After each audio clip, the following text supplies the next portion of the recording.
મુંબઈથી સુરતમાં હાઇબ્રિડ ગાંજો ઘુસાડવાના ખેલનો પર્દાફાશ કરવામાં સુરત પોલીસને મોટી સફળતા મળી છે। મુંબઈથી હાઇબ્રિડ ગાંજો લઈને આવી રહેલા એક 23 વર્ષીય યુવકની નિયોલ ચેકપોસ્ટ પરથી સારોલી પોલીસે ધરપકડ કરી છે। સારોલીના પોલીસની ટીમ નિયોલ ચેકપોસ્ટ ખાતે પેટ્રોલિંગમાં હતી। આ દરમિયાન બાતમી મળી હતી કે હાઇબ્રિડ ગાંજા સાથે એક યુવક સુરત આવી રહ્યો છે, જેથી નિયોલ ચેકપોસ્ટથી પૂર્વે સાબરગામ 4 રસ્તા પાસે અંબાબા કોલેજના ગેટની નજીક સારોલી પોલીસે વોચ ગોઠવી હતી। સારોલી પોલીસે બાતમીના આધારે આરોપી કેનિલ સુભાષભાઈ પટેલને ઝડપી પાડ્યો હતો। તેની પાસેથી સ્કૂલ બેગમાંથી માદક પદાર્થ હાઇબ્રિડ ગાંજો જેનું કુલ વજન 998 ગ્રામ જેની કિંમત ₹29.94 લાખનો મળી આવ્યો હતો।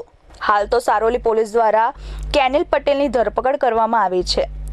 આ હાઇબ્રિડ ગાંજો મુંબઈથી આપનાર અજાણ્યા ઈસમ અને સુરત ખાતે ગાંજો મગાવનાર અક્ષય ઉર્ફે આઝાદ હિતેશભાઈ સોનીને બંનેને વોન્ટેડ જાહેર કરવામાં આવ્યા છે।